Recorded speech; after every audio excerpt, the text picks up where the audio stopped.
I was 58 when I finally learned the truth about myself.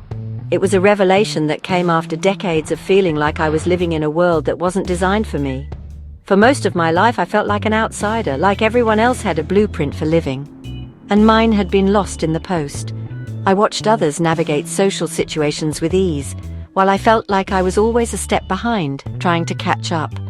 I'd always been sensitive to noise, struggled with busy places, and had a mind that never seemed to slow down. The constant barrage of sensory input was overwhelming, and I often found myself retreating to quieter spaces just to breathe. But I told myself I just had to try harder, be quieter, push through. I believed that if I could just fit in, everything would be okay. So I pushed myself to the brink, ignoring the toll it took on my mental and physical health.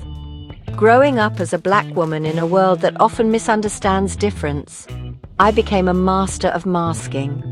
I learned to hide my true self behind a facade of normalcy, mimicking the behaviors and mannerisms of those around me. I copied the way other girls spoke, tried to laugh when they laughed, and forced myself to sit still even when my body screamed to move. It was exhausting, but I thought it was the only way to be accepted. I was praised for being hardworking, but no one saw the exhaustion beneath my smile. The constant effort to fit in left me drained, and I often wondered if anyone would ever see the real me. It wasn't until my late 50s that things started to make sense. I began to see patterns in my behavior and experiences that I had never noticed before. After years of burnout, anxiety, and feeling like I was always too much or not enough, I found stories from other women online, women who spoke about autism and ADHD in ways that sounded like my own diary. Their experiences mirrored mine, and for the first time I felt a sense of belonging. The day I got my diagnosis, I cried. It was a mix of emotions, relief, validation, and a profound sense of understanding, not from sadness, but from relief. It felt like a weight had been lifted off my shoulders and I could finally breathe. It felt like someone had finally handed me that missing blueprint.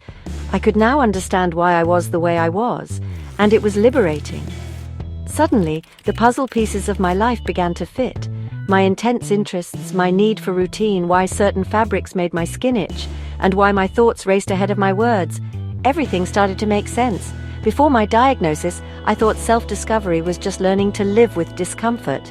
I believed that life was about enduring and surviving, but now I see it as learning to live with kindness for myself. I've realized that self-discovery is about understanding and accepting who I am, and treating myself with the compassion I deserve. I've learned to honor my needs, to rest without guilt, and to seek spaces and people who understand me. It's a journey of self-acceptance and finding my place in the world. Navigating life as an autistic and ADHD black woman isn't always easy. There are still many challenges and misunderstandings to face. There are still days when I feel invisible or misunderstood. Days when the world feels overwhelming and I question my place in it. But I carry my story with pride. I know that my experiences have shaped me into the person I am today, and I am proud of my journey. I know that my brain works differently, and that's a beautiful thing. It gives me a unique perspective on the world, and I wouldn't change it for anything. If you're on this journey too, or you've spent years wondering why you feel out of sync, know that you're not alone. There is a community of people who understand and share your experiences. It's never too late for self-discovery. No matter your age, you can always learn more about yourself and find new ways to thrive. And it's never too late to embrace yourself exactly as you are. You are worthy of love and acceptance just as you are.